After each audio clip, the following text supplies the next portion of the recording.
처음으로 한번 해봐 주시겠어요? 예. 여러분 좀 오늘은 처음이니까 좀 시행착오에도 이해해 주세요. 예, 잠깐만요. 예, 좋습니다. 저 뒤에도 좀 켜줬으면 좋겠는데 여기 정면에 PPT 좀 부탁드리겠습니다. 예, 제가 보이는 앞에 여기도 프로젝트 좀 켜줘 주셨으면 좋겠어요. 자, 잠깐만요. 자, 볼륨도 조금, 효과음 조금, 넣어 주시겠어요? 예, 마이크, 효과음이 안 나오네요. 예. 자, 좀만 더 높여주세요. 좀만 더 높여주세요. 조금만 더 높여주세요. 이거 잠 빼야 되거든요. 다시. 예, 요 정도면 될 것 같습니다. 자, 이제 본격적으로 시작하도록 할게요. 여러분들 재미없진 않을 거예요. 제가 그래도 많이 준비했으니까. 살아계신 하나님의 말씀, 우리 로마서 10장 9절부터 15절까지 다 찾았으면 아멘.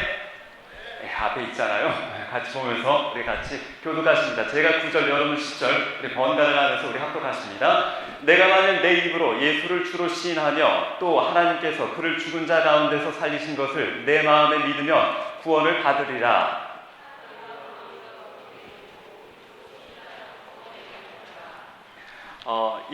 방송실 좀 문제가 있나요?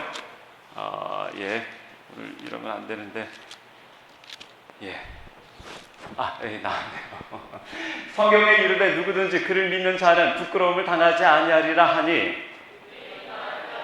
차별이 없습니다. 한 분이신 주께서 모든 사람의 주가 되사 그를 부르는 모든 사람에게 부요하시도다. 누구든지 주의 이름을 부르는 자는 구원을 받으리라.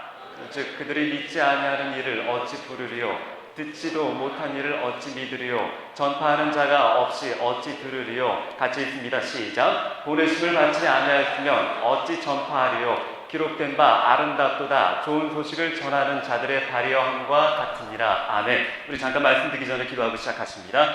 살아계신 아버지 하나님, 120여 년 전에 이 땅 가운데 저희 사랑하는 선교사님들 보내주시고 저희가 이렇게 예수님을 알게 됐는데 어떠한 과정에서 어떻게 우리가 주님을 알게 됐는지 우리가 그 뿌리를 배우고자 합니다. 하나님 말씀하옵소서. 저희가 듣고 배우겠습니다. 감사드리오며 예수님의 이름으로 기도합니다. 아멘. 오늘 제가 조금 왔다 갔다 할 텐데 그 하울릭이 조금 뜨는 것 같아요. 한국의 선교사님들 처음에 대한민국이 아니죠. 당시 조선이었죠. 이 조선 땅에 우리 선교사님들이 들어오기 전에 오늘은 프롤로그식으로 간략하게 진행을 합니다. 예수님이 이 땅에 오셨을 때 조선이 아니죠. 이 한반도 이 땅은 삼국시대였습니다. 여러분 여기 BC가 뭐죠? Before Christ. 예수님 오시기 전에 57년에 먼저 신라가 태동하죠. 그리고 37년에 고구려, 그리고 18년에 18년에 그 백제가 태동합니다. 그리고 예수님께서 이 땅 가운데 오셨을 때는 이 한반도는 삼국시대였습니다. 그리고 고구려 372년 소수림 왕 때 불교가 들어옵니다. 그래서 여러분들 공식적으로 고려는 숭불 정책을 썼어요. 불교 정책이죠. 그리고 조선, 태조 이성계가 세웠던 조선은요, 숭유 정책, 유교 정책을 썼습니다. 하지만 솔직히 불교도 그렇고 유교도 그렇고, 솔직히 대한민국 이 조선은요, 5천여 년 동안의 애니미즘이 뭐죠? 별을 보고 별님, 달을 보고 달님, 해를 보고 해님, 다 섬기는 거예요. 모든 그런 잡다한 신들을 다 믿는 그러한 민족이었습니다. 근데 기준으로 1885년 공식적으로는요, 대한민국 1881년 그 조미소 조약 때문에 이제 문이 열리고 나서 공식적으로 선교사님들이 온 해는 1885년으로 그렇게 기록을 하고 있습니다. 오늘은요, 그 전에 그러니까 오늘은 이제 첫 번째 시간으로 언더우드 아펜젤러 선교사님이 공식적으로 오기 전까지 일을 다루도록 할게요. 여러분들 동방의 작은 땅 한국, 여러분 미전도 종족 들어보셨죠? 우리가 흔히들 다른 나라 보고 이렇게 말하잖아요. 근데 대한민국이 미전도 종족이었어요. Unreached people. 대한민국은 그런 나라였습니다. 특별히 가까운 중국에는 모리슨 선교사님, 비칠라프 선교사님, 그리고 허드슨 선교사님, 일본에도 햇번 선교사님, 바라 선교사님 이런 분들이 계셨는데 대한민국은 공식적으로 선교사님들이 아무도 들어올 수가 없었던 그런 때였습니다. 여러분들 칼 귀칠라프라고 하는 선교사님이 제일 첫 번째로 개신교 선교사로서는 첫 번째로 이제 우리 조선에 오게 되는데 근데 요 선교의 특징이 있어서 1832년 여러분들 이제 중국에서 배를 타고 일본으로 가는데 풍랑을 만나서 어쩔 수 없이 우리 조선에 잠깐 도착하게 됩니다. 여러분 이런 걸 전문 용어로 뭐라 하냐면은 그 비자발적 선교라 그러죠. 하나님이 인도하셔서 이제 오게 되었는데 그래요? 누가? 그래요? 알겠어요. 됐죠? 잘할게요. 자, 여러분들, 칼 귀칠라프 선교사님. 근데 이름이 조금 이상하죠. 칼 프레드릭 어거스트 귀칠라프. 영어 이름은 아니에요. 독일 선교사님이세요. 여러분들, 독일은 자유주의 신학의 여러분들 그 독일의 경건주의 들어보셨죠? 그러니까 그 보헤미아 종교 난민들, 모라비안 교도들, 그 진젠도르프 백작. 넘어갈게요. 아무튼 독일인이었습니다. 독일인이었는데 처음으로 와서 우리 조선에서 요 부분입니다. 이제 그 고대도라고 합니다. 그러니까 우리 그 충남 그 보령 이제 그 앞바다 그쪽으로 와서 고대도에서 이제 잠깐 한 25일 정도 사역을 하는데 이분은 선교사이기 이전에 목사이고 그리고 의사였습니다. 그리고 1832년 7월 17일 도착하시고요. 비자발적 선교 그리고 주기도문을 그 짧은 기간 동안에 번역을 하시고 그리고 조선인들 한 60여 명을 치료해 주십니다. 감자 포도주 재배법을 전해 주었다고 합니다. 이 내용이 조선 왕조실록에 이렇게 나와 있어요. 그러니까 제가 이상한 말 하는 게 아니에요. 자, 고대도 교회입니다. 근데 이 교회는 귀칠라프 선교사님이 개척한 교회가 아니고 당시 개척 못하는 이제 그런 시대였습니다. 훗날 이제 귀칠라프 선교사님을 기념하기 위해서 만든 교회랍니다. 이렇게 기념비가 있고요. 이 내용이 있습니다. 자, 이제 본격적으로 토마스 선교사님 여러분 들어보셨죠? 토마스 선교사님에 관해서 한번 살펴보도록 하겠습니다. 당시 이 전 세계에서 가장 잘 사는 나라는 여러분들 미국 아니죠. 미국은 영국이죠. 자, 볼륨을 살짝 낮춰주시기 바랍니다. 컴퓨터 볼륨 살짝 낮춰주시고요. 영국 웨일즈 출신입니다. 근데 맨 처음에 한국으로 오려고 하신 게 아니고 중국 상해로 파송을 받습니다. 이제 상해로 가는데 결혼해서 얼마 안 돼서 거의 결혼하자마자 아내 캐롤라인과 함께 중국으로 오게 되는데 그때 한 5개월 정도 배를 타고 왔다고 합니다. 생각해 보세요. 영국에서 중국까지인데 상해인데 우리 임시정부 있었던 그곳 오는데요. 아내는 임신 중이었고 너무나 열악한 그 상황이었습니다. 그만 뱃속에 있던 아이가 유산이 됩니다. 여러분들 당시 중국은 그렇게 그 의학이 발달된 그런 나라가 아니었어요. 때문에 아이가 유산되게 되고 제대로 치료를 못 받아요. 그 후유증으로 인해서 아내마저도 목숨을 잃게 됩니다. 선교지에서 선교사님들의 가장 큰 슬픔은요, 가족들이 목숨을 잃게 되는 그런 충격이랍니다. 왜냐하면 본국에 있게 되면 죽지 않아도 되는데 선교지에서 나도 아니고 특별히 사랑하는 자녀들 그리고 배우자의 죽음은 가히 상상을 초월할 정도입니다. 여러분들 그런 가운데에 잠시 선교 사역을 내려놓고 이제 외교관처럼 통역관 일을 할 때였는데 나중에 상해 쪽에 와서 윌리엄스 선교사님과 다시 만나서 같이 선교 사역을 꿈을 꾸게 됩니다. 그때 조선이라고 하는 정보를 듣게 돼요. 그리고 여러분들 첫 번째 아울리치입니다. 1865년에 한문 성경 한 100여 권을 들고 조선 땅으로 옵니다. 이 성경은 어떤 성경이냐면은 한문 성경이에요. 윌리엄슨 선교사님이 같이 있었던 그 선교사님이 같은 영국 스코틀랜드 출신이세요. 스코틀랜드 선교사님들이 성경 번역이 굉장히 강해요. 그건 다음번에 말씀드릴게요. 그리고 나중에 다시 귀국을 하고요. 다시 이번에 정식으로 제너럴 셔먼 호를 타고 1866년에 성경 500여 권. 이때 성경은 한문 성경입니다. 한국도 조선도 한문을 썼기 때문에 입국을 하게 되는데 그때 조선의 상황이 1866년 굉장히 안 좋은 때였어요. 제너럴 셔먼호 대동강에 도착하고 그리고 나중에 도착하자마자 이제 조선 군인들의 공격을 받고 이 배가 불에 휩싸이게 됩니다. 여러분들 왜 그랬을까요? 1886년 시기가 바로 이분이 집권할 당시였어요. 흥선대원군 들어보셨죠? 흥선대원군 하면 떠오르는 단어가 있습니다. 쇄국정책. 척화비 내용이 뭐죠? 우리 집에 오지 마. 우리 집에 왜 왔니? 그거예요. 오지 마. 그거예요. 그리고 병인양요. 1866년. 신미양요. 1871년. 여러분 연도는 잘 몰라도 괜찮습니다. 이때가 그러니까 토마스 선교사님이 들어왔을 때가 조선에서 미리 들어온 천주교도들, 신부님들과 외국인 신부님들과 조선의 천주교인들 한 8천여 명을 죽였던 때예요. 토마스 선교사님 몰랐을까요? 바볼까요? 모르고 그냥 와서 죽임을 당했을까요? 아니요. 토마스 선교사님 알고 있었어요. 여러분들 그 합정동 양화진 우리 그쵸? 예. 연진자매님이 이쪽이죠, 집이. 예. 가보셨어요? 양화진 우리 외국인 선교사 묘원 바로 옆에 절두산 성지가 있습니다. 카톨릭 성지인데요. 이름이 절두산입니다. 왜 절두산일까요? 목을 자르는 산, 사형터입니다. 병인양요 때, 그러니까 이때 그 병인 박해 당시에 이때 선교사님들이 이 부근에서 순교를 굉장히 많이 하셨어요. 그때 그런 분위기에 그런 시점에 토마스 선교사님이 한국으로 와서 대동강에서 막바로 이렇게 순교를 하게 된답니다. 그는 마지막 성경책 한 권을 박춘권이라고 하는 병사에게 이제 건네주지만 이제 그는 거절합니다. 그리고 토마스 선교사님 이 가운데에 기도를 하고 순교를 하십니다. 여러분 같이 제가 읽어보겠습니다. 이거는 박춘권이라고 하는 사람이 나중에 회고하면서 썼던 글입니다. 제가 읽어드리겠습니다.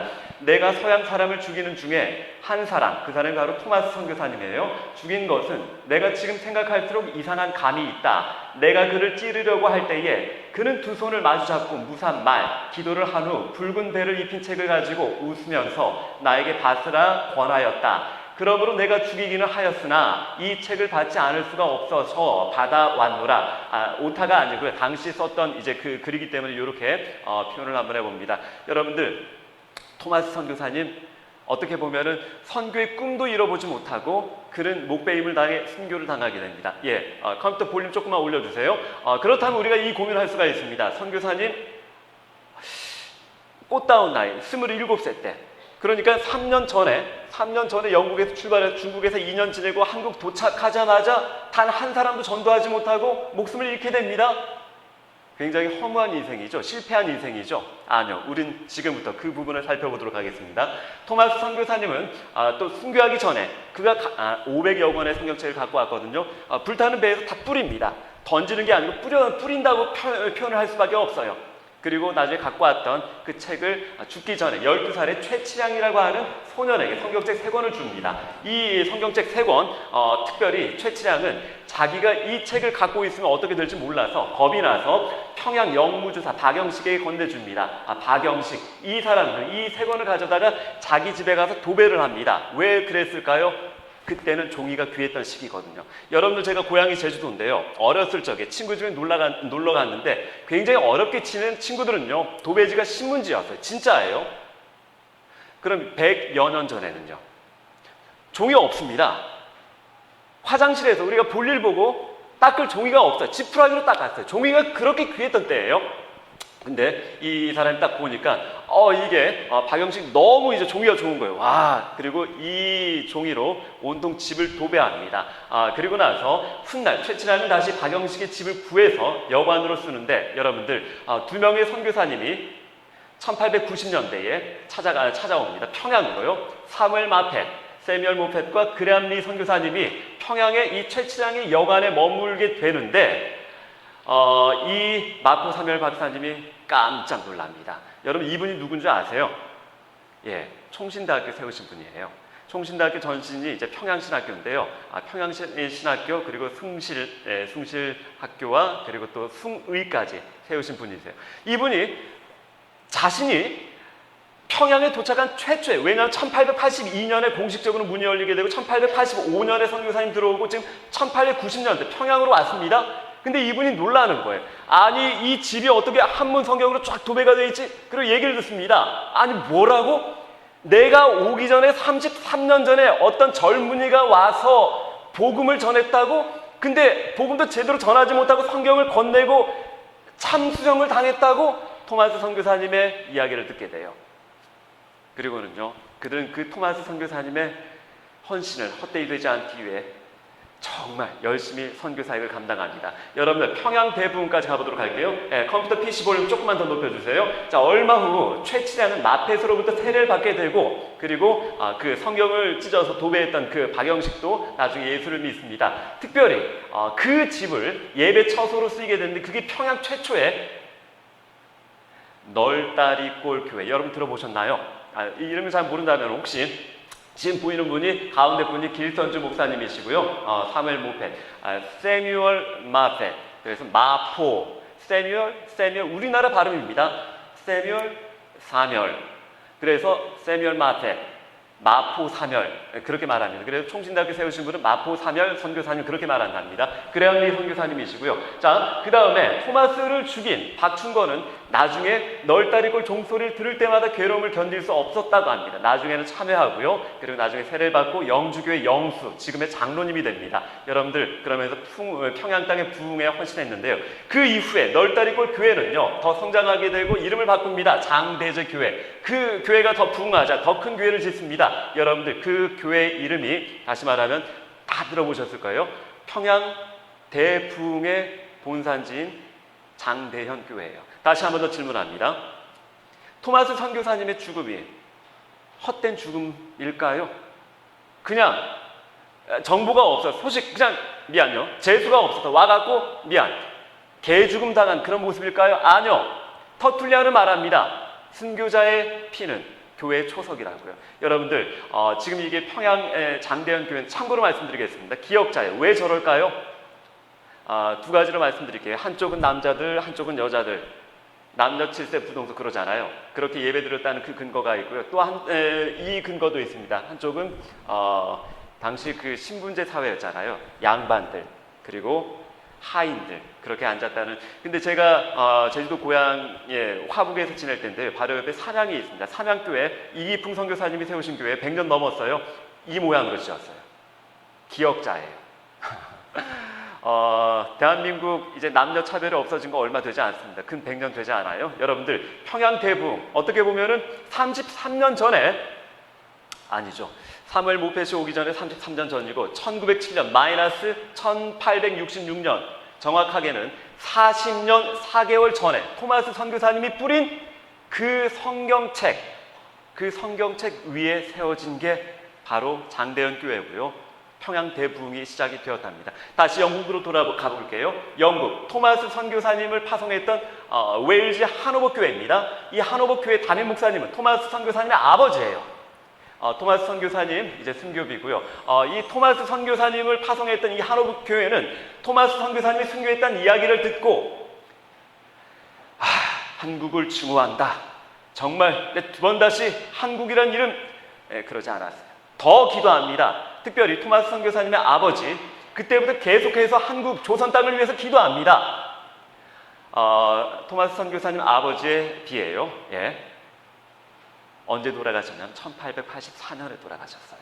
그때까지 근 20년 동안 내 아들의 흘린 순교의 피 헛되지 않게 하옵소서 그렇게 조선 땅을 위해서 기도합니다.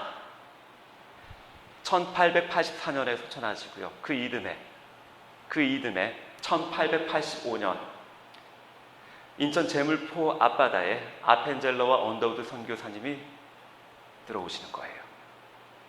토마스 선교사님의 순교의 피가 결코 헛되지 않습니다. 아멘.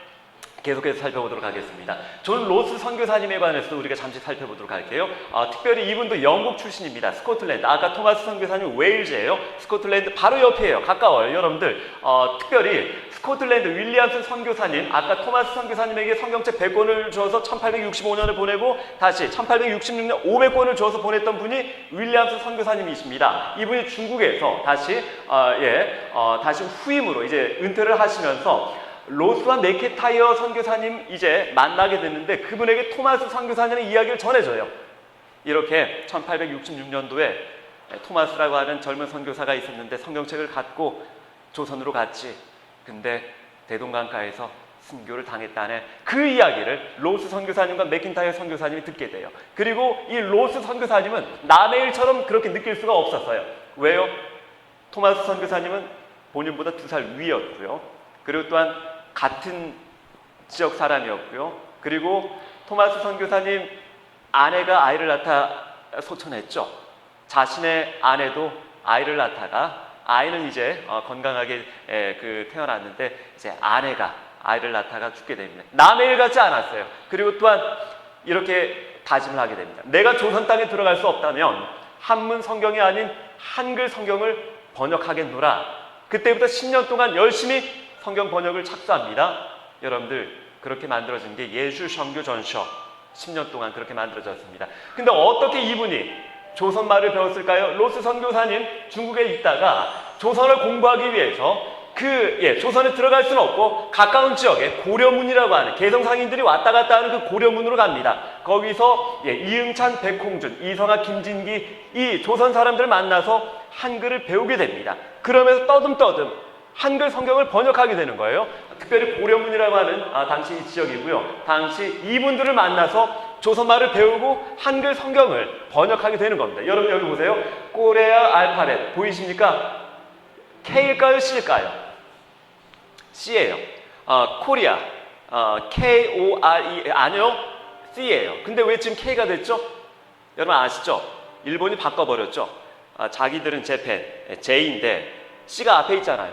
올림픽 참가하는데 코리아가 앞에 있으니까 바꿔버리자 K로. 그러면서 어떤 선교사님이 말합니다. 이참에 우리도 일본 J를 G로 바꿔버리자, Z로 바꿔버리자 그렇게 말씀을 하시는데 그러실 필요까지는 없고요. 자, 이 기역, 니은, 디귿, 리은 이 밑에 보이세요? 기역, 니은 영어로 음가를 써두고 이렇게 배우셨어요. 선교사님들이 우리가 영어를 배울 때 같이 A, B, C 밑에 적는 것처럼 이분들이 그렇게 한글을 배우셨답니다. 여기 보니까요. 자, always, 네, or 여기 다 보이시죠? we, 우리 써두고 너희, you, 난 다 이렇게 한글 그렇게 한글을 배우시고 성경을 번역하셨던 거예요. 그리고 문장을 한번 보도록 하겠습니다. 보세요. 너를 믿지 못하겠다. 어디로 왔으나 걸어왔으네. 맨 길에 나간마. 여러분들 지금 이 말투가 북한 말. 그냥 이분들이 배울 때는 그분들이 다 개성 상인이기 때문에 개성에서 올라오지 북한 분들이기 때문에 그분들은 그게 표준어인 줄 알았던 거예요. 물론 나중에 아펜젤러 언더우드 선교사님이 오셔서 그 성경을 다시 또 재번역하는 과정이 있었습니다. 여러분들 널 믿지 못하겠다. 왜 이런 단어를 먼저 배웠을까요? 선교지에 가보면요. 특별히 우리가 열악한 선교지에 가게 되면은 선교사님들의 물건이 좋잖아요. 굉장히 도둑을 많이 맞습니다. 많이 잃어버려요. 다 훔쳐가요. 그 가운데에 그렇기 때문에 이런 문장을 먼저 배우셨나 봐요. 그리고 우리가 다리 아파 가지 못하겠다. 왜요? 당시 차가 있었나요? 걸어 다녔잖아요. 이렇게 우리 선교사님들이 한글을 배우시고 그리고 나중에 예수 선교전서 이렇게 10년 만에 신약 성경 전체를 완독합니다. 여러분 한 가지만 더 주목해 보시기 바랍니다. 지금 여기 보시면은요, 자 선교사님들의 한 조선어 책입니다. 내 대션 말 보이고자 한다. 근데 당시 우리 한글은 이렇게 썼었어요. 여러분들 당시 한문 성경은 가로가 아니고 세로죠. 다시 말해 지금 한글이 가로로 쓰이게 된 그 공헌은요, 선교사님들이 굉장히 노력이 많았답니다. 이거는 다 다음 시간에 한번 살펴볼 거예요. 보세요. 지금 이 문장이 뭔 말인지 모르겠죠? 지금도 그래요. 중국어는 지금도 띄어쓰기가 없어요. 띄어쓰기가 누가 만들었을까요? 한글학자 주시경? 아니요. 선교사님들이에요. 헐버트 선교사님이 그렇게 논문을 쓰고 필요하겠다. 이거는 다음 시간에 살펴보도록 하겠습니다. 여러분들 헐버트 선교사님이 나중에 배제학당에서 가르쳤던 그 인재들 중에 주시경 선생님이 있고요. 그리고 같이 일했던 분들, 독립신문 발간했던 서재필 선생님도 계세요. 이거는 헐버트 박사님이 조선어에는 띄어쓰기가 필요합니다. 점자 찍기가 필요합니다. 마치 영어처럼 논문을 쓰시는 거예요. 왜? 장비가 말을 타고 장비 가마를 타고 다르죠. 다시요. 예수 가방에 들어가신다. 예수가 방에 들어가신다. 다르죠. 그래서 띄어쓰기가 필요하다는 거예요. 다시 말하면 지금의 우리 한글을 한글답게 만들고 도와주셨던 분들은 기독교 선교사님들이셨어요. 이 부분은 오늘 주제가 아니기 때문에 다음 시간에 살펴보도록 할게요. 주시경 이 한글학자 헐버트 선교사님의 제자였습니다. 계속 갑니다. 조선의 문이 열립니다. 고종 황제의 결단, 특별히 1882년에 대한민국의 문이, 조선의 문이 열릴 수밖에 없어요. 왜요? 위로는 청나라가 괴롭히고 아래로는 일본이 괴롭히고 열릴 수밖에 없죠. 그리고 고종 황제는요 어쩔 수 없이 문을 열고 어떻게 보면 미국에게 도움을 청한 거랍니다. 여러분 그 얘기 아시죠? 명성황후 싱의 사건 때 고종 황제는 어디로 피난하죠? 중국도 안 돼, 일본도 안 돼. 러시아 영사관으로 피난하죠. 아관, 파천. 대한민국 그런 나라였어요. 자, 고종이 일본 사무라이들에게 위협을 계속 당합니다. 그 앞에서 지켰던 건 선교사님들이셨어요. 앞으로 그런 부분들도 계속 살펴볼 겁니다. 1882년 문호 개방을 합니다. 조미, 통상, 소, 조약. 한미가 아니에요. 당시에는 조선이었기 때문에 1883년 8월 고빙사절단을 파견합니다. 말이 어렵죠. 우리 국사책에서는 이렇게 배웠습니다. 견미단. 어떤 뜻일까요? 견학을 하다, 미국을 단체로, 견미단. 근데 이 견미단이 민영익을 중심으로 이렇게 독포자락을 입고 2개월 동안 배를 타고 태평양을 건넙니다. 샌프란시스코에 도착을 하죠. 그 상태에서 기차를 타고 한 일주일 동안 쭉 가면서 워싱턴으로 향합니다. 그 기차 속에서 가우처 목사님을 만납니다. 존 가우처 목사님 어떤 분이시냐면요, 미국 메릴랜드주 볼티메어 러블리 레인 교회 당시 담임이었는데, 그러니까 어떻게 보면 미국에서 모 교회를 담임하고 계시는 분이세요. 자, 그 가운데에 워싱턴으로 행하는 기차 안에서 견미단을 만납니다. 한 3일 동안 민영익이라고 하는 이 사람과 조선에 관한 이야기를 계속 나눕니다. 여러분들, 민영익이 누구냐면, 고종 황제의 와이프가 누구죠? 명성황후. 명성황후의 또 다른 말, 민비. 민씨네요. 민영익, 민비, 친척이에요. 민비의 조카예요. 이 민영익에게 조선에 관한 이야기를 듣습니다. 그리고 또한 훗날 나중에 이분이 감리교 목사님이신데, 아펜젤러 선교사님 일본 선교를 꿈꾸는데 조선으로 갈 수 있도록 도와주셨던 분이 바로 이분이세요. 자, 민영익에게 조선의 이야기를 굉장히 통역을 대동해서 참 많이 듣습니다. 많이 듣게 되고요. 나중에 교회에 돌아와서 이러한 선교 보고를, 이러한 기도 제목을 함께 나눕니다. 저는 오늘 조선이라는 민족을 만났습니다. 그곳에는 선교사님이 없다고 합니다. 하지만 얼마 전에야 비로소 문호가 열렸으니 곧 선교사님이 파송될 것입니다. 그런데 여러분 생각해 보십시오. 미국에서 조선까지 가려면 동부에서 일주일 동안 배 넘게 기차를 타고 서부로 가서 2달 동안 배를 타고 태평양을 건너가야 하니 기차와 백사시 필요합니다. 그리고 선교사님이 조선에 들어가서 생활하려면 선교비가 많이 들지 않겠습니까? 그렇다면 우리가 그곳으로 들어갈 선교사님을 위해서 믿음으로 미리 헌금합시다. 우리 사랑하는 친구들, 대한민국 어떻게 이렇게 기독교가 전 세계 유례 없이 어떻게 우리가 이렇게 부흥했을까? 우리 조상들이, 우리 할머니 할아버지들이 신앙이 좋아서 열심히 예수님 믿어서 그 이전에 이런 분들의 헌신이 있었어요. 조선이라고 하는 미전도 종족의 정보가 그분들에게 들려집니다. 이분들이 그 정보에 반응하게 되는 거예요. 반응을 해서 유럽에서, 그리고 아메리카에서, 호주에서 이렇게 선교사님들을 파송해 주십니다. 우리는 앞으로 다음 시간부터 그 부분에 관해서 제대로 한번 배워보도록 할게요. 아까 가우처 목사님께서 친구가 특별히 일본에 선교사로 가 있습니다. 맥클레이 선교사님에게 편지를 합니다. 이복에 맥클레이, 그 옆에 조선이라고 하는 나라가 있나? 그 조선이라고 하는 나라에 들어가서 좀 정보를 내게 보내주게나. 맥클레이 선교사님이 조선으로 가는데 조선 가서 어떻게 그 고종 황제를 만나요? 일개 선교사님이요. 그래서 부탁합니다. 당시에 일본에 계셨는데 이수정이라고 하는 신사 유람단, 이분이 나중에 일본에 가서 예수를 믿게 됩니다. 이분에게 부탁합니다. 근데 이 이수정이라고 하는 이분의 친구가 여러분 들어보셨을 거예요. 박영효. 그러니까 그 갑신정변에서 이제 그 난을 일으켰던 이분인데, 당시에 엘리트층이었고 고종의 신임을 받는 그런 젊은이였는데, 이분이 고종 황제에게 맥클레이 선교사님을 추천합니다. 그래서 맥클레이 선교사님이 고종을 알려하게 되고요. 그 다음 고종 황제가 이렇게 말을 합니다. 부탁합니다. 절대 선교사는 안 돼요. 절대 선교사는 안 돼요. 하지만 우리나라 이제 콜레라가 창궐하고 하게 되면 거의 한 10,000명씩 다 죽어버리고 마을이 초토화되고 하기 때문에 의사를 보내주시오. 본인의 어떤 그 주치, 그렇게 부탁을 합니다. 그리고 이제 문호가 개방이 됐으니까 언어 선생, 영어를 가르칠 수 있는 언어 선생님을 보내주시오. 이분들이 옵니다. 다 오는데 이분들이 의사하고 선생이긴 하지만 다 선교사님이셨어요. 솔직히 우리가 그렇잖아요. 지금도 아프가니스탄 어디 중동 쪽에 선교사로 간다고 하지만 우리 선교사 감춰야죠. 그리고는 어떤 NGO 사역이라든지 어떤 그렇잖아요. 이분들도 마찬가지였어요. 그러면서 이 조선 땅에 귀한 선교사님들이 오게 되시는데 특별히 최초의 선교사님들 언더우드와 아펜젤러 선교사님들이 1885년 공식적으로 이제 입국하게 되십니다. 근데 이 부분에 관해서 다음 시간부터 살펴보도록 할게요. 자, 이순영 선교사님 잠깐만 살펴봅니다. 이분은요 신사유람단이었어요.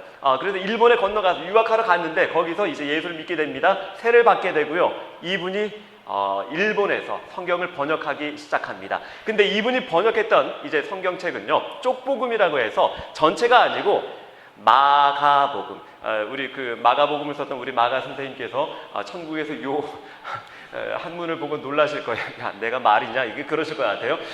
이 마가복음을 번역을 했는데 여러분들 이 마가복음을 일본에 잠시 들려서 다시 한국으로 오게 되는 아펜젤러 언더우드 선교사님을 갖고 오게 되시는 거예요. 이분들은 놀라는 거예요.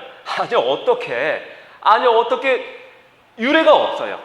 아니 성경 번역은 선교사님이 그 선교지에 가서 적응을 하고 그 다음에 그 언어를 배우고 번역을 하는 게 당연해요.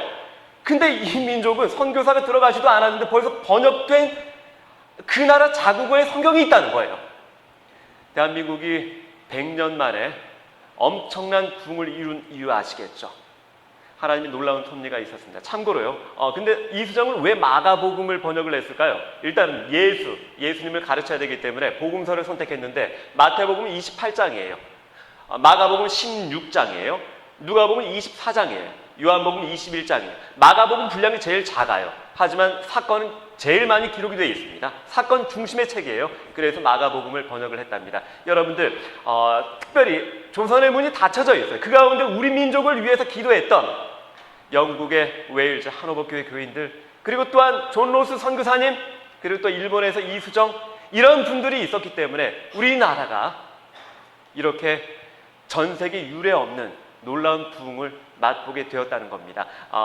그래서 언더우드 선교사님, 아펜젤러 선교사님 들어오시면서 굉장히 발빠르게 복음화가 되었던 거예요. 이분들이 어떻게 활약을 하시는지 시간이 다 되었기 때문에 다음 시간부터 본격적으로 살펴보시는데요. 여러분들 특별히 양화진 선교사 묘원입니다. 나중에 우리 청년들 한번 꼭 가요. 수련회 갈 때 들려서 가든지 안 그러면 끝나서 오다가 들리든지 그런 것도 괜찮고요. 나중에 우리 소풍 다음 주에 우리 소풍 가죠. 우리 어디죠? 세순하고 이세 소풍 여기로 가요. 다음번부터는요. 요런 데 가야 되는 거예요. 이제 말씀을 좀 정리하고자 합니다. 잠깐 여기 봐보세요. 조금만요. 죽음, 사명, 여러분들 간략하게 우리 이제 정리해 봅니다. 여러분들 봐봐요. 여기 봐요. 토마스 선교사님 1866년에 26세 나이로 입국을 하십니다. 중국에선 자신의 아이가 죽고 아내가 죽고 본인은요 정작 조선 땅에 왔지만 한 사람도 전도하지 못하고 성경을 던지고 그 다음에 참수형을 당하여 순교하십니다. 그럼 이분의 삶은 헛된 인생, 실패한 인생, 별 볼 일 없는 인생? 아니요, 그렇지 않아요. 이분의 순교의 피가 있었기 때문에 그 위에 존 로스 선교사님, 그리고 언더우드 아펜젤러 선교사님, 이분들이 계속 바톤을 이어받았던 거예요. 여러분 누군가 해야 합니다. 존 헤론 선교사님 다음 시간에 살펴볼 겁니다. 이분은요 미국 테네시 의과대학 수석으로 졸업한 인재 중에 인재예요. 아니요, 천재예요.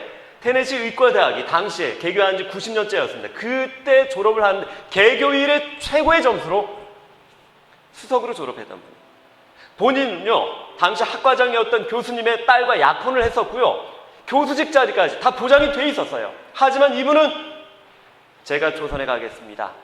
저를 보내주십시오.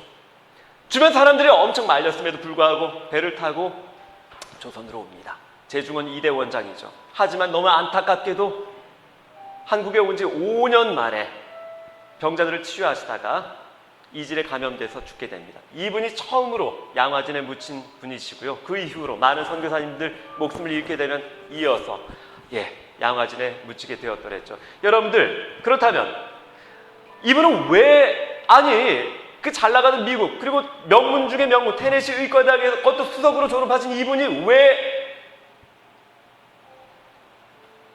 죽으려고 환장하신 분일까요? 아니요. 죽으려고 각오하신 분이에요.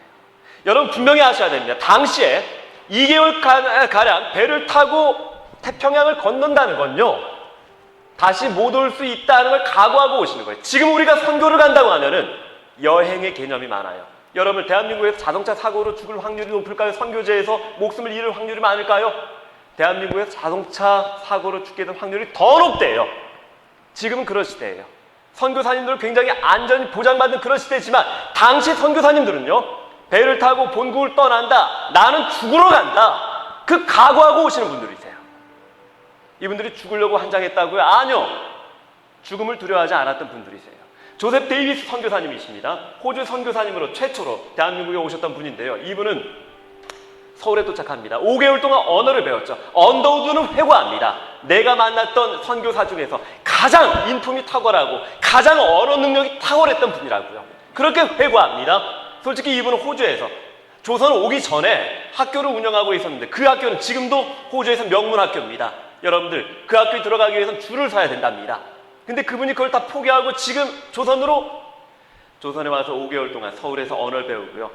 어느 지역에 선교사가 없어? 부산. 알겠습니다. 내가 부산에 내려가겠습니다.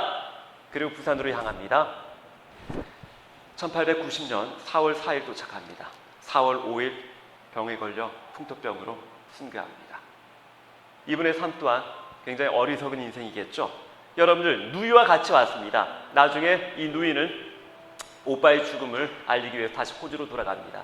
호주 교회에서 보고를 합니다. 데이비드 선교사님이 순교하셨습니다. 그 이야기를 듣고 많은 사람들은요, 거봐, 내가 뭘 해서 가지 말라 그랬잖아, 왜 꼭 가서 죽으려고 환장했어? 그게 아니라,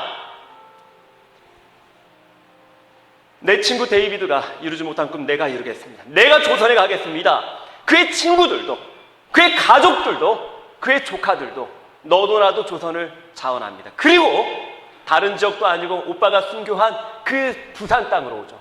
부산 초량교회, 그 밖에 여러 가지 그 장소들이요, 다 호주 선교사님들이 데이비드 하나 보고 내가 데이비드의 일을 대신하겠다고. 그래서 여러분 놀라지 마세요. 그 이후에 50여 명의 선교사님이 일제히 옵니다. 그러고 나서 해방 이후까지 포함하게 되면 전부 다 120여 명의 선교사님, 호주 선교사님이 와서 데이비드 선교사님의 일을 감당합니다. 한 분만 더 살펴보도록 하죠. 이분들이 바로 그 분들이시고요. 루비 캔드릭 선교사님이세요. 24살 처녀의 몸으로 대한민국에 오게 됩니다. 굉장히 아름다우신 분이죠. 나는 너무 이뻐서 선교를 못 가요. 여러분 회개하시기 바랍니다. 이쁘시면 가야 돼. 나는 공부를 너무 잘해서 못 가요. 회개하세요. 데이비드 선교사님, 존 헤론 선교사님 생각해 보시기 바랍니다. 이분은요, 서울에서 5개월 언어를 배웁니다. 개성에 올라가서 3개월 언어를 배웁니다. 하지만 이분 또한 조선의 풍토병을 이기지 못하고, 다음 시간에 살펴보겠습니다. 조선의 풍토병이 왜 그렇게 많았는지 다음 시간에 살펴보도록 할게요. 그리고 이분은 편지를 합니다. 이렇게 편지를 내요. 제가 읽어드릴게요. 아버지, 어머니, 이곳 조선 땅은 참으로 아름다운 곳입니다. 모두들 하나님을 닮은 사람들 같습니다. 선한 마음과 복음에 대한 열정으로 보아 아마 몇십 년이 지나면 이곳은 예수님의 사랑이 넘치는 곳이 될 것 같습니다. 여러분, 당시 조선 땅은 아름다운 땅이 아닙니다. 아무것도 없던 땅이에요. 폐허가 된 땅이었어요. 중국, 일본 싸우느라고 전쟁터였어요. 저는 복음을 듣기 위해 20km를 맨발로 걸어오는 어린아이를 보았을 때 그들 안에 있는 하나님의 사랑 때문에 오히려 위로를 받습니다. 그러나 한편에서는 탄압이 점점 심해지고 있습니다. 그저께는 예수님을 영접한 지 일주일도 안 돼 서너 명이 끌려가 순교했고, 토마스 선교사와 제임스 선교사도 순교했습니다. 선교 본부에서는 철수하라는 지시가 있었지만 대부분의 선교사들은 그들이 전도한 조선인들과 아직도 숨어서 예배를 드리고 있습니다. 그들은 모두가 순교를 할 작정인가 봅니다. 그분들이 죽으려고 미쳤을까요? 환장하고 있는 걸까요? 아니요. 그분들은 죽음을 두려워하지 않았던 분들이세요. 그분들은 이 조선 땅에 자신의 생명을 묻을 각오를 하고 오셨던 분이세요. 계속 갑니다. 오늘 밤은 유난히도 고향으로 돌아가고 싶습니다. 외국인을 죽이고 기독교를 증오한다는 소문 때문에 부두에서 저를 끝까지 말리셨던 어머니의 얼굴이 자꾸 제 눈앞에 어른거립니다. 루비 캔드릭 선교사님도요, 조선 땅이 이런 곳이라는 거 몰랐던 거 아니에요. 알고 오셨던 거예요. 그리고는 오셔서 8개월 만에 풍토병으로 사망하시죠. 아버지, 어머니, 어쩌면 이 편지가 마지막일 수도 있습니다. 제가 이곳에 오기 전 뒤뜰에 심었던 씨앗으로 인해 이제 내년이면 뒤뜰이 온통 꽃으로 가득하겠죠. 그리고 또 다른 씨앗을 만들어 이 조선 땅에는 많은 꽃들이 피고 그들도 여러 나라에서 씨앗이 될 것입니다. 저는 이 땅에 저의 심장을 묻겠습니다. 바로 이것은 제가 조선을 향해 가진 열정이 아니라 하나님께서 조선을 향해 가지신 열정이라는 것을 알게 되었습니다. 어머니, 아버지 사랑합니다. 그리고 루비 켄드릭 선교사님 풍토병으로 사망하시고요. 8개월 만에 25 꽃다운 나이 처녀 선교사였는데 이 선교사님의 순교 소식을 본국으로 전합니다. 당시 교회에서는 청년들, 자신의 친구들이 수련을 하고 있을 때였어요. 그때 루비 켄드릭 선교사님의 소식을 전해 듣습니다. 울음바다가 되고 그렇게 말을 합니다. 제가 켄드릭의 못했던 꿈을 다 이루겠습니다. 제가 조선으로 가겠습니다. 저도 가겠습니다. 우리 친구 루비 켄드릭 그 죽음이 헛되지 않기 위해서 제가 가겠습니다. 저를 보내주십시오. 그러면서 20여 명의 선교사님이 다시 켄드릭 선교사님을 대신해서 조선 땅으로 오게 됩니다. 루비 켄드릭 선교사님 양화진에 묻혀 있습니다. 그분의 묘비명에 어떻게 써졌는지 한번 볼까요? If I had 1,000 lives to give, 만약 내게 1000개의 목숨이 있다면 Korea should have them all. 나는 이 모든 걸 한국 땅에 바치리라. 그가 8개월 만에 미안요 허무하게 죽어갔죠. 허망하게 그렇게 죽어갔죠. 아니요, 그의 순교의 소식으로 인해 더 많은 그의 친구들이, 더 많은 그리스도인들이 조선 땅으로 오게 됩니다. 어찌 보면 맞아요. 그들은 죽으려고 환장한 게 아니라 죽으려고 왔죠. 이 조선 땅에 자신의 몸을 묻고자. 앞으로 그런 분들의 이야기들 허다하게 많은데 한번 살펴볼 겁니다. 120여 년 전에 85년을 기준으로 잡는다면 131년 전에 많은 선교사님들이 이 땅 가운데 오셔서 그들의 젊음을 바칩니다. 그분들은요, 아무것도 없는 이 대한민국 땅에 병원을 세우시고요, 우리 할머니 할아버지들을 고쳐주셨죠. 학교를 세우시고요, 우리 할머니 할아버지들을 가르쳐주셨죠. 교회를 세우시고 그리고 예배를 가르쳐주셨죠. 여러분들 당시에 암탉이 울면 집안이 망한다, 우리 할머니들 그를 몰랐습니다. 선교사님들이 이렇게 우리 할머니들을 가르쳐주셨던 거예요. 앞으로 이런 부분들 더 자세히 살펴볼 겁니다. 여러분들, 그리고 이 선교사님들, 이분들은요, 그들의 아내를 조선 땅에 묻습니다. 그들의 자녀를 먼저 조선 땅에 묻고요, 그리고 그들의 동료를, 그리고 마지막에 자신의 몸까지 조선 땅에 묻습니다. 그래서 우린 그러죠. 조선인보다 더 조선을 사랑했던 파란 눈의 한국인이라고요. 이제 말씀을 마치고자 합니다. 2014년이에요. 4월 16일. 여러분들 대한민국에 세월호 사건이 있었던 거 아시죠? 아펜젤러 선교사님 다음 시간에 살펴보겠지만은 목포로 이제 성경 번역 모임을 위해서 가시다가 그 배가 일본 선박과 충돌합니다. 아펜젤러 선교사님 수영할 줄 알아요. 먼저 나왔는데 근데 그만 배에 있었던 정신여중 학생들 그리고 이화여중 학생들, 그들이 미처 나오지 못했어요. 그들 구하러 들어갔다가 나오지 못했습니다. 너무나도 유사하죠, 세월호 사건과. 여러분들 2년 전에 있었던 이 사건, 정말 대한민국을 비통하게 했었던 그 사건입니다. 너무 어이가 없었던 사건이었어요. 이 사건을 보면서 우리가 알 수 있는 게 있습니다. 많은 사람들은 죽습니다. 나는 안 죽어, 나는 불사신이야. 여러분들 장난하지 마시고요, 모든 사람들은 죽습니다. 그 죽음 앞에서 어떤 사람들은 나는 더 살아볼 거야, 나는 더 살 거야, 그런 사람들이 있죠. 하지만 그렇지 않고, 아니야, 난 저들을 구해야 해. 학생들에게 너 이거 입어, 난 괜찮아, 너 먼저 올라가, 난 애들 더 구하고 올라갈게, 그렇게 자신의 목숨을 아끼지 않았던 분들이 계십니다. 우린 그들을 가리켜 바보, 미안요, 병신, 아니요, 그들이 진정한 영웅입니다. 120여 년 전에 이 땅 가운데 오셔서 허무하게 죽어갔던 분들, 아니요!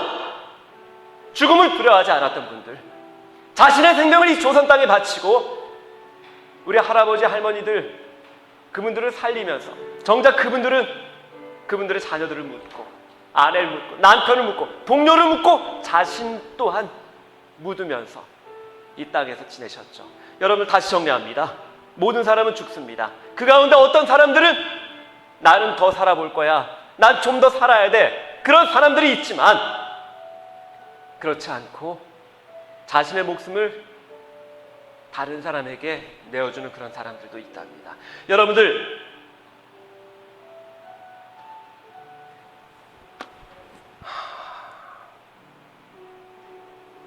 기억하셔야 돼요. 조선 땅에 오셔서 이렇게 많은 일을 하셨던 우리 선교사님들 20대 초반, 중반 젊은이들이었어요. 가장 왕성하게 활동할 수 있는 여러분들 나이였나요? 그리고 그들은 최고의 수재, 최고의 엘리트들이었어요. 그분들이 왜 왔을까요? 과연 복음이 뭐길래 한 번도 듣도 보도 못한, 만나보지도 못한 그 조선이라고 하는 그 조선 사람들을 위해 그들이 미쳤을까요? 예! 미쳤죠. 복음에 미친 자들. 앞으로 장 목사하고 한 4-5차례 좀 더 이분들의 삶을 같이 살펴봤으면 좋겠습니다. 여러분들, 바람이 있습니다. 우리도 이렇게 살면 안 될까요? 아멘. 우리 같이 마지막 찬양하고 기도하는 시간 갖도록 하시겠습니다. 십자가의 전달자, 우리 같이 찬양하도록 할까요? 자막 열어주시기 바랍니다. 모두들 함께 일어서셔서 같이 찬양하도록 하시겠습니다. 난 지극히 작은 자, 죄인 중의 괴수, 우리 같이 찬양하도록 하시겠습니다. 난 지극히 작은 자, 죄인 중의 괴수, 무익한 날 부르셔서 간절한 기대와 소망, 간절한 기대와 소망, 부끄럽지 않게 십자가 전폐하셨네. 어디든지 가리라, 어디든지 가리라, 주 위해서라면 나는 전하리 그 십자가. 내 몸에 맨 십자가, 그 보혈의 향기 온 세상. 우리 믿음으로 고백하시겠습니다. 살아도 주를 위해, 죽어도 살아도 주를 위해, 죽어도 주를 위해, 사나 죽으나 난 주의 것. 십자가의 능력, 십자가의 소망, 내 안에 주만. 다시 고백하십니다. 살아도 주를 위해, 살아도. 그렇습니다. 아버지 하나님, 저희가 살아가는 이유 하나님 때문입니다.